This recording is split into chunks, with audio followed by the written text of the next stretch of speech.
வணக்கம். இது வந்து third episode of our podcast. இது வந்து இந்த எபிசோட் தான் நீங்க ஃபர்ஸ்ட் பாக்குறீங்கன்ற பட்சத்தில் இது என்னன்றது பிரீஃபான இன்ட்ரோ பாத்தீங்கன்னா, டீடைல்ஸ் நாங்க 4 பேர்னா கேமரா முன்னாடி 2 பேர், கேமரா பின்னாடி 2 பேர், அந்த 4 டீடைல்ஸ் வந்து சேரும்போது எதை பத்தி அரட்டை அடிப்போன்றது தான். அரட்டைன்னு சொல்லிட்டு எங்களுக்குள்ளேயே நாங்க எங்களுக்கு தெரிஞ்சது மட்டும் பேசக்கூடாதுன்றதுக்காக கஸ்டமர்ஸான நீங்க எங்களுக்கு சொன்ன கொஸ்டின்ஸை கிளப் பண்ணி அது ஒரு சீரீஸா இப்போ ஒரு ரன் பண்ணிட்டு இருக்கோம். ஆல்ரெடி 2 எபிசோட் முடிஞ்சிருச்சு. அது இன்னும் நீங்க பார்க்கலன்ற பட்சத்தில் அதோட 2 லிங்க் வந்து கீழே இருக்க டிஸ்கிரிப்ஷன்ல இருக்கும். சொல்லுங்க விஷ்ணு, எபிசோட் 3 சொல்லுங்க ப்ரோ. டாபிக் என்ன? கார் வாஷ் பண்றோம். டீடைலிங் ஸ்டுடியோல ஏன் பண்ணனும்? வாட்டர் சர்வீஸ்ல அத சொல்லுங்க. வாட்டர் வாஷ் கிடையாது, வாட்டர் சர்வீஸ். சோ நான் அதாவது சிம்பிள் என்னன்னு நீங்க பாத்தீங்கன்னா, நான் என் கஸ்டமர்ஸ் கிட்ட சொல்றத நான் அப்படியே சொல்றேன். ஒரு காரை குழந்தைய குளிப்பாட்டுற மாதிரியும் பண்ணலாம், பாத்திரம் தேய்க்கிற மாதிரியும் பண்ணலாம். ஆனால் அதனால வந்து ப்ளீஸ், நான் யாரையும் வாட்டர் வாஷ் கடைங்களெல்லாம் நான் இது பண்ணுறேன்னு நான் சொல்லலை. நான் ஃபுல்லாக சொல்லிடுறேன், கோவப்படாமல் ஃபுல்லாக பாருங்கள். அதுக்கப்புறம் கஸ்டமர்ஸான நீங்களும் பார்த்துட்டு தான் இருக்கீங்க. சில வாட்டர் வாஷ் ரன் பண்ணுறவங்களும் பார்க்குறாங்க. நம்ம அவங்களையும் ரெஸ்பெக்ட் பண்ணி ஆகணும், பிகாஸ் எல்லா ப்ரொஃபஷனும் ரெஸ்பெக்ட் பண்ணி தான் ஆகணும். பட் என்னன்றதை நாங்கள் சொல்லிடுறோம், எங்களோட அண்டர்ஸ்டாண்டிங் சொல்லிடுறோம். டினை பண்ணுறீங்கன்னா கமெண்ட்ஸில் சொல்லுங்கள், அக்ரி பண்ணிங்கன்னா கமெண்ட்ஸில் சொல்லுங்கள். ஜென்ரலாகவே வந்து இப்போ நம்ம காரை வந்து வாஷ் பண்ணுறது வந்து சர்ஃப் எக்ஸல் கூட வச்சு பண்ணலாம். யாருக்கா தெரியும்? அதையே நீங்க வந்து ஃபோம் மெஷின்ல பண்ணலாம், கிளினிக் பிளஸ்ல பண்ணலாம். சொல்ல போனா கிளினிக் பிளஸ்ல தான் இந்தியாவே பண்ணிக்கிட்டு இருக்கு. அது வந்து நிறைய பேருக்கு தெரியறது இல்ல. லிக்விட்ஸ் அப்படின்னு பாத்தீங்கன்னா, நம்ம குடிக்கிற தண்ணில இருந்து நம்ம உடல்ல ஓடுற ரத்தம் வரைக்கும் எல்லாத்துக்குமே வந்து pH வேல்யூ அப்படின்னு ஒன்று இருக்கு. அந்த pH வேல்யூ வந்து 0 to 14 வரைக்கும் ரேஞ்ச் ஆகும். அந்த 0ன்ற அதில் வந்து pH 0 to 14ன்றது அது நடு வேல்யூன்றது pH 7 தான் வந்து pH நியூட்ரல் அப்படின்னு சொல்லுவோம். நம்ம குடிக்கிற தண்ணி வந்து அப்படி இப்படி பார்த்தீங்கன்னா அந்த 6.8 7 அப்படின்றதா இருக்கும். அந்த 7லேருந்து கம்மியாக ரொம்ப அசிடிக்காக இருக்கும். 0 பார்த்தீங்கன்னா ஹைட்ரோக்ளோரிக் ஆசிடு, நான் pH 1 பார்த்தீங்கன்னா நம்ம வயிற்றுல சுமக்கிற ஆசிடு, இதெல்லாம் அப்படியே தேர்ட் நம்பர் 3 பார்த்தீங்கன்னா சிட்ரிக் ஆசிடு, காக்காய்ச்சிலாம் 3.2 பயங்கர அசிடிக்கு. அதை அரிச்சு எடுத்துருக்கு. காக்காய்ச்சியை வந்து ஆசிட் மாறி அப்படின்னுவாங்க, அது ஆசிடு தான் அது. அதே மாதிரி நீங்கள் போனீங்கன்னா 7க்கு மேலே போனீங்கன்னா ரொம்ப ஆல்கலைன் அப்படின்றது. ஸோ ஜென்ரலாகவே உங்கள் காரோட பெயிண்டோட திக்னஸ் எவ்வளோன்னு பார்த்தீங்கன்னா, மேலே இருக்க கிளியர் கோட்டோட திக்னஸ் வந்து ஒரு பேப்பர், ஒரு திக்கான ஒரு ஜெராக்ஸ் கடையிலலாம் இருக்கிற நல்ல அந்த A4 ஷீட்டை, திக்கான ஷீட்டை திக்னஸ் ஒரு 10 பிரிச்சா ஒரு ஷீட் எவ்வளோ திக்னஸ் இருக்கும், அந்த அளவுக்கு தான் கிளியர் கோட்டே இருக்கும். நீங்க ஒரு சில பழைய கார்ல எல்லாம் பாத்தீங்கன்னா அந்த கிளியர் ஃபிளேக் ஆகுறது எப்படி தெரியும்? எடுத்து பார்த்தீங்கன்னா விரல பிடிக்கிறதே தெரியாது. அந்த அளவுக்கு ஒரு மெலிசா இருக்கிற ஒரு மெட்டீரியல் தான் கிளியர் கோட். அந்த கிளியர் கோட்டுக்கு நீங்க வந்து அசிடிக்கான ஆல்கலைனான ஷாம்பு நீங்க யூஸே பண்ணக்கூடாது.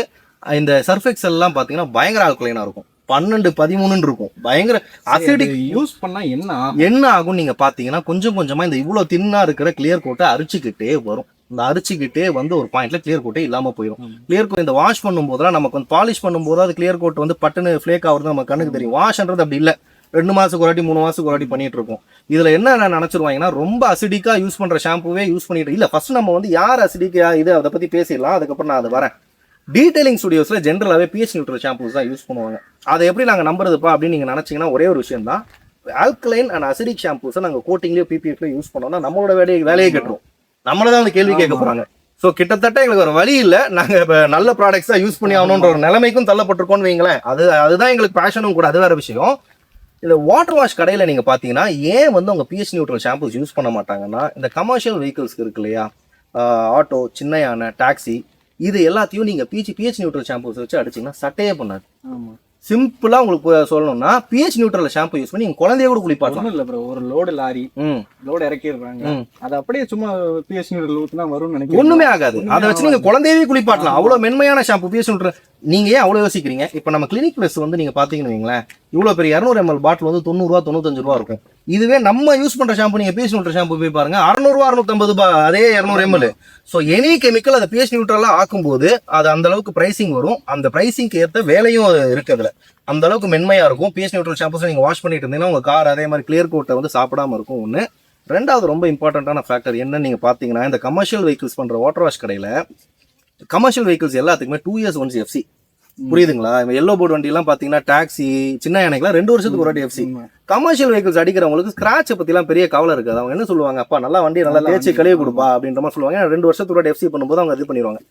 பிரைவேட் வண்டி நம்மளுக்கு 15 years ஒன்ஸ் FC. அந்த வண்டியை வாஷ் பண்ற அதே டெக்னீஷியன் தான் உங்க வண்டியிலயும் வந்து கை வைப்பாங்க. அதே மாதிரி பாத்திரம் தேய்க்கிற மாதிரி தான் தேய்ப்பாங்க. இந்த டெக்னீஷியன் மேல எந்த ஒரு தப்புமே கிடையாது, அது அவரோட ஜாப்.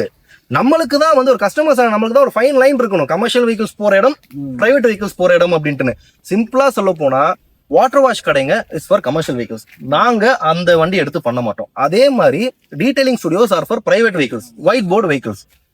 அதனால நீங்க கஸ்டமர்ஸ் ஆன நீங்க தான் எங்க நீங்க உங்க வாஷ் பண்ணணும் அப்படின்றத பண்ணிக்கணும். அஃப்கோர்ஸ் டீடைலிங் ஸ்டுடியோவில் ஒரு 100, 150 ஒரு மேக்ஸிமம் 200 அதிகமாக இருக்க தான் செய்யும். அது ஏன்னு நீங்கள் பார்த்தீங்கன்னா இந்த அளவுக்கு நம்ம குவாலிட்டியான ப்ராடக்ட் யூஸ் பண்ணுறோம்னா அதுக்கேற்ற ப்ரைஸ் இருக்க தான் செய்யும், அதுக்கேற்ற குவாலிட்டி இருக்க தான் செய்யும். ஸோ அதான் நீங்கள் முடிவு பண்ணிக்கணும். அந்த 200 ஒரு வாஷுக்கு நம்ம அதிகமாக கொடுக்குறோமா, இல்லை ஒரு 5 வருஷம் கழிச்சு வந்து இந்த கிளியர் கோட்டெல்லாம் டல்லாகி வண்டியே ஃபேட் ஆயிருச்சு அப்படின்ற மாதிரி ஒரு நிலைமையில நிற்க போகிறோமா அப்படின்றது அது கஸ்டமர்ஸ் நீங்கள் தான் டிசைட் பண்ணிக்கணும். ஸோ அவ்வளோதான், இவ்வளோதான் ஒரு கார் வாஷுக்கு டீடைலிங் ஸ்டுடியோக்கு டிஃப்ரென்ஸ் இவ்வளோதான். நீங்களே போய் பாருங்க ஒரு டீடைலிங் ஸ்டுடியோஸில். இப்போ நீங்கள் எல்லாம் மற்றவங்கள கூட விடுங்களேன், ராப் ஜோனுக்கு வாங்க, அர்பன் க்ளோக்கு வாங்க, யூஸ் பண்ணுற டவல்ஸ்லேருந்து யூஸ் பண்ணுற அந்த ஃபோம் இதில் எக்யூப்மெண்ட்ஸ்லேருந்து பண்ணுற மெத்தடாலஜிஸ் போட்டு correct top to bottom approach, to and fro, cross hatch பேட்டர்னு சொல்லுவாங்க. இந்த மாதிரி பேட்டர்ன்லாம் ஃபாலோ பண்ணி பண்ணுற இடத்துல நீங்கள் பண்ணீங்கன்னா, சிம்பிளாக சொல்ல போனால் எனக்கு கோட்டிங் பட்ஜெட் இல்லைன்னு சொல்கிற கஸ்டமருக்கு நான் சொல்லுவேன், உங்களுக்கு கோட்டிங் பிபிஎஃப் பட்ஜெட் இல்லையா சார், ஆனாலும் காரை நல்லா பார்த்துக்கணும்னு இருக்கா, எங்ககிட்ட வாஷுக்கு ரெகுலராக வாங்க. ஒரு 1.5 மாதத்துக்கு ஒரு வாட்டி, 2 மாதத்துக்கு ஒரு வாட்டி எங்ககிட்ட பட்ஜெட் இல்லைன்ற பட்சத்தில் எங்ககிட்ட வாஷுவோம். கோட்டிங் அளவுக்கு உங்களால் மெயின்டைன் பண்ண முடியாது, அது வேற ரகம், அந்த வண்டி தான். பட் ஓரளவுக்கு உங்கள் வண்டியை வந்து நல்லாவே மெயின்டைன் பண்ணிக்கலாம் அப்படின்றது தான். நீங்கள் வீட்டில் வச்சு துடைக்காம ஒரு நரம் தேக்காமல் இருந்த பட்சத்தில் உங்களுக்கு கண்டிப்பாக நல்ல அவுட்புட் எங்கள் வாஷ்லேயே கொண்டு வர முடியும். ஓகே, இவ்வளோதான் பேசிக்லி கார் வாஷ் என்ன, டீடைலிங் ஸ்டுடியோ, இதுக்கு ரெண்டுத்துக்கு வேறுபாடு என்ன அப்படின்றத இந்த வீடியோவில் உங்களுக்கு தெரிவிச்சிருப்போம்னு நான் நினைக்கிறேன். இது வந்து 3rd டாபிக் முடிஞ்சிருக்கு. இன்னும் பல டாபிக் இன்னும் லைனில் இருக்குது, அதை பற்றி நம்ம அடுத்தடுத்து பேசுவோம். Until then, see you from Shyam. Vishnu. Stay tuned.